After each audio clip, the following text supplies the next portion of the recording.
Public inter college पट्टीमुड़ा कांड द्वारा चलाई जा रही वर्चुअल ऑनलाइन क्लासेस में मैं अब्दुल कुमार गणित अध्यापक कक्षा 11 के छात्रों को गणित की कक्षा में स्वागत करता हूँ। और यहाँ पर हम लेसन नंबर 11 का अध्ययन कर रहे हैं। और लेसन नंबर 11 है कॉनिक सेक्शन, और इसमें हम लेक्चर नंबर 24 के अंतर्गत एक्सरसाइज 11.3 के प्रश्नों को यहाँ पर हल करने वाले हैं। तो यहाँ पर देखेंगे एक्सरसाइज 11.3 का। यहाँ पर हम क्वेश्चन नंबर 1 और 2 को कर चुके हैं। क्वेश्चन नंबर 3 क्वेश्चन नंबर 1 के पैटर्न पर है, क्वेश्चन नंबर 4 क्वेश्चन नंबर 2 के पैटर्न पर है, और यहाँ पर क्वेश्चन नंबर 5, 6 ये इसी पैटर्न पर क्वेश्चन है। अब यहाँ पर हम क्वेश्चन नंबर 8 को यहाँ पर कर लेते हैं। क्वेश्चन नंबर 7 को यहाँ पर कर लेते हैं। तो क्वेश्चन नंबर 7 में क्या दे रखा है, यहाँ पर दीर्घवृत्त का समीकरण।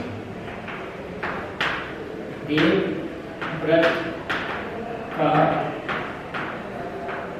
समीकरण वो यहाँ पर दे रखा है 36 x square plus 4y square बराबर 144। या हम क्या कर सकते हैं, इसको इसके मानक रूप में लेके चले जाते हैं। ठीक है, तो कितने से भाग करने पर, 144 से भाग करने पर, तो कितना हो जाएगा 36x square over 144 plus 4y square over 144 बराबर कितना हो जाएगा 144 ओवर 144। ठीक है ना। तो हमने क्या करा, इस समीकरण को किससे भाग कर दिया, 144 से यहाँ पर भाग कर दिया। तो जैसे इसको 144 से भाग करेंगे तो कितना हो जाएगा, 1 हो जाएगा। इसको हम मानक रूप में लेके जा रहे हैं। जो दिया हुआ यहाँ पर हमारे पास दीर्घवृत्त का समीकरण है, इसको हम किसके मानक रूप में लेकर जा रहे हैं। ठीक है ना, मानक रूप में लेकर यहाँ पर जा रहे हैं। तो हमने क्या किया, समीकरण को कितने से भाग कर दिया, 144 से भाग कर दिया। ठीक है ना। तो यहाँ पर अब हम इसको क्या करने वाले हैं, डिवाइड करने वाले हैं।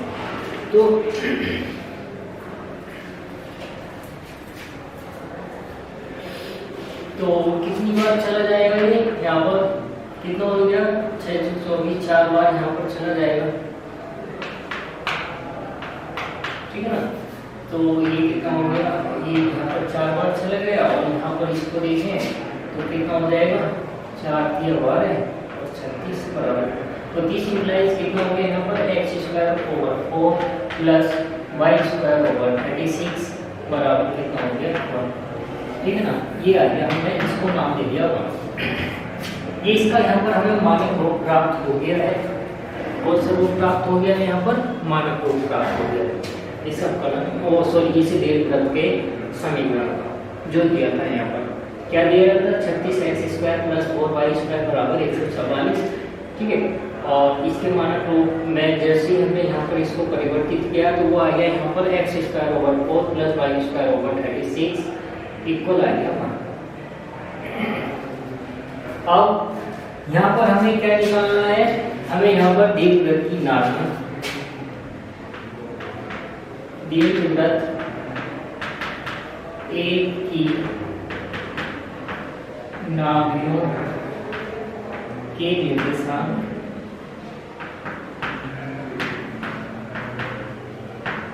है ना, दीर्घवृत्त एक के शीर्षों के निर्देशांक ये भी हमें याद करना है।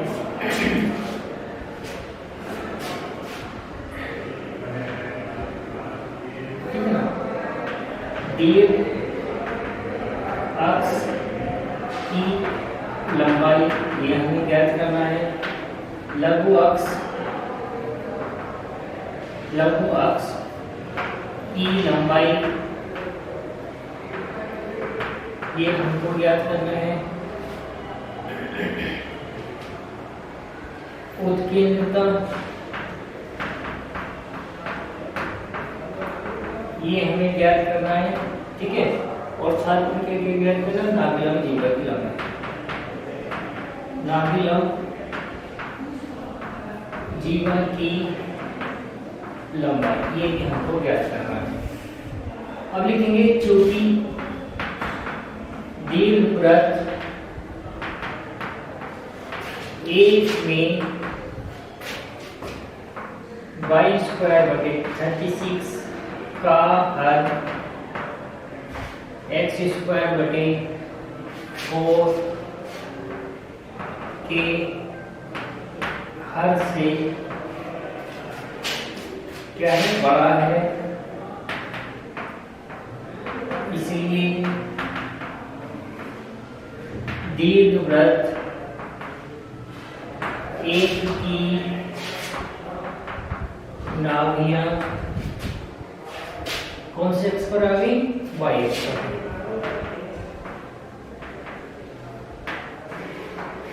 अतः समीकरण 1 की तुलना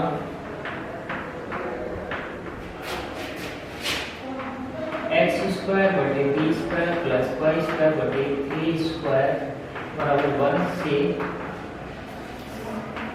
करने पर, तो जैसे हम यहाँ पर इसकी तुलना करेंगे तो हम क्या देखेंगे, यहाँ पर मिल जाएगा हमें b² बराबर कितना मिल जाएगा, यहाँ पर 4 और a² बराबर कितना मिल जाएगा 36।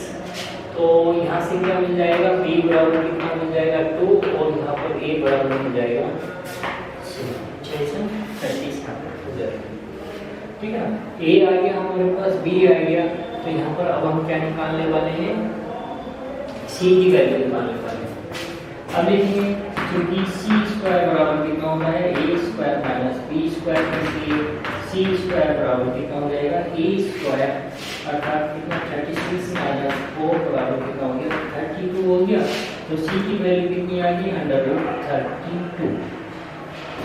ठीक है ना, 16 दूनी 32, तो कितना हो जाएगा 4√2। तो c की वैल्यू हमारे पास कितनी आ गई, 4√2 आ गई।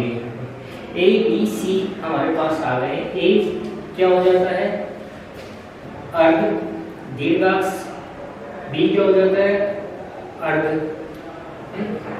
लघुअक्ष हो जाएगा, और c क्या हो जाएगा, केंद्र की नाभि से दूरी। तो ये हमारे पास आ गया, इसलिए क्या करेंगे, दीर्घवृत्त एक के नाभि के निर्देशांक, और वो कौन से अक्ष पर है, y अक्ष पर है। तो 0, ± कितना c होता है, और c की वैल्यू कितनी आई है हमारे पास, वो आई है 4√2। ठीक है, ये आ गया हमारे पास। दीर्घवृत्त एक के नाभि के निर्देशांक आ गए,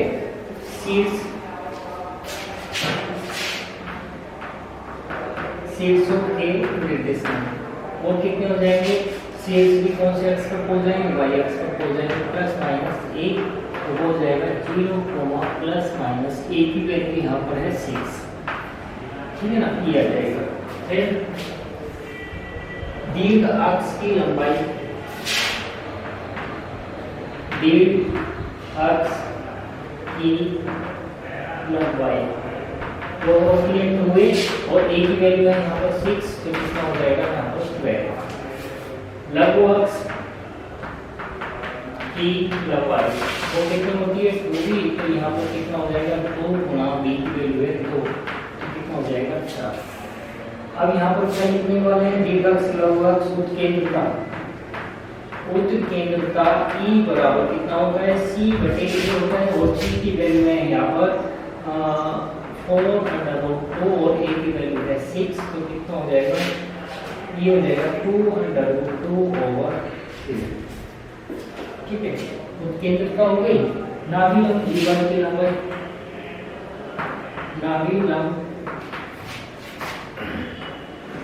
जीवा की लंबाई होती है 2b²/a, अर्थात 2 गुना b² की वैल्यू है 4 बटे ए की वैल्यू है 6, 2 दिया 6, तो कितना आ गया 4/3। तो 4/3 यहाँ पर क्या आ गया, ये लंबाई आ गई। तो यहाँ पर क्वेश्चन नंबर जो एक्सरसाइज 11.3 है उसका यहाँ पर कंप्लीट हो जाता है। और क्वेश्चन नंबर 7 में, ठीक है ना, नाभियों के निर्देशांक हमारे पास आ गए हैं, उसके शीर्ष आ गए हैं, दीर्घ अक्ष की लंबाई आ गई है, लघु अक्ष की लंबाई आ गई है और उसकी उत्केंद्रता ई आ गई है और साथ में नाभिलंब दीवा की लंबाई वहां पर प्राप्त हो गई। तो हम क्या करेंगे, इसी प्रकार से क्वेश्चन नंबर 8, क्वेश्चन नंबर 9 को करेंगे और इससे पहले वाले प्रश्नों को भी इसी प्रकार से करेंगे। तो यहाँ पर हमारे पास दीर्घवृत्त की 2 स्थितियां होती हैं, जिसमें एक क्या होती है, जिसकी नाभि कौन से अक्ष पर हो, वाई अक्ष पर हो, सॉरी एक्स अक्ष पर हो, और दूसरा जो दीर्घवृत्त होता है बना हुआ वो किस टाइप का होता है, जिसकी नाभि किस पर हो, वाई अक्ष पर हो। ठीक है, तो उसको करते हैं।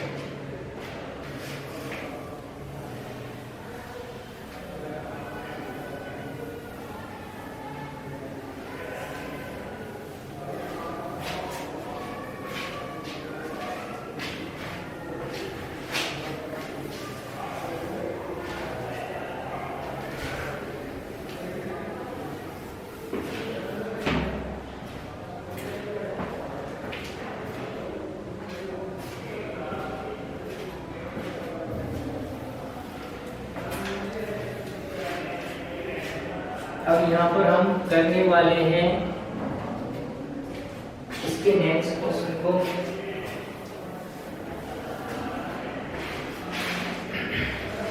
देखिए 1 से लेकर 9 तक के प्रश्नों का यहाँ पर हम विश्लेषण कर चुके हैं। अब हम प्रश्न संख्या 10 से 20 तक, क्वेश्चन नंबर 10 से 20 तक के प्रत्येक प्रश्नों में दिए गए प्रतिबंधों को संतुष्ट करते हुए दीर्घवृत्त का समीकरण ज्ञात कीजिए। तो यहाँ पर प्रतिबंधों के अंतर्गत हमें दीर्घवृत्त के समीकरण ज्ञात करने हैं। क्वेश्चन नंबर 10 है और क्वेश्चन नंबर 10 में क्या बोला है, इसमें दे रखा है शीर्षों के निर्देशांक। क्या दे रखे हैं, शीर्ष दे रखे हैं दीर्घवृत्त के, ठीक है ना। शीर्षों के निर्देशांक है यहाँ पर ±5,0, ठीक है। और नाभियां हैं, नाभियां दे रखी है यहाँ पर ±4,0। देखिए क्वेश्चन नंबर यहाँ पर हम बात करें एक्सरसाइज 11.3 के प्रश्नों की बात करें तो यहाँ पर क्वेश्चन नंबर 10 से 20 तक के जो प्रश्न है प्रत्येक में दिए गए प्रतिबंधों को संतुष्ट करते हुए दीर्घवृत्त का समीकरण ज्ञात करना है। जैसे कि यहाँ पर क्वेश्चन नंबर 10 में दे रखा है शीर्षों के निर्देशांक दे रखे हैं ±5,0, ठीक है ना, और नाभियों के निर्देशांक ±4,0। ऐसे क्वेश्चन नंबर क्या रहे हैं, शीर्षों के निर्देशांक दे रखे 0, ±13 और यहाँ पर नाभियों के निर्देशांक 0, ±5 दे रखा है। यहाँ पर क्वेश्चन नंबर 12 की बात करें तो इसी प्रकार यहाँ पर बने हुए हैं प्रश्नों को। तो यहाँ पर हम क्वेश्चन नंबर 10 को यहाँ पर करते हैं, जिसमें शीर्षों के निर्देशांक कितने हैं, ±5,0 है, ठीक है ना, और नाभियों के निर्देशांक कितने हैं, ±4,0 है। अब लिखेंगे चूंकि यहाँ नाभियां एक्स अक्ष पर स्थित है, इसलिए उस दीर्घवृत्त का समीकरण जिसकी नाभियां एक्स अक्ष पर हो, क्या होता है हमारे पास, होता है x² / a² + y² / b² = 1, जहाँ पर a किससे बड़ा होता है, b से बड़ा होता है। इक्वेशन नंबर 1 लिखेंगे दीर्घवृत्त एक की नाभियों के निर्देशांक के शीर्षों के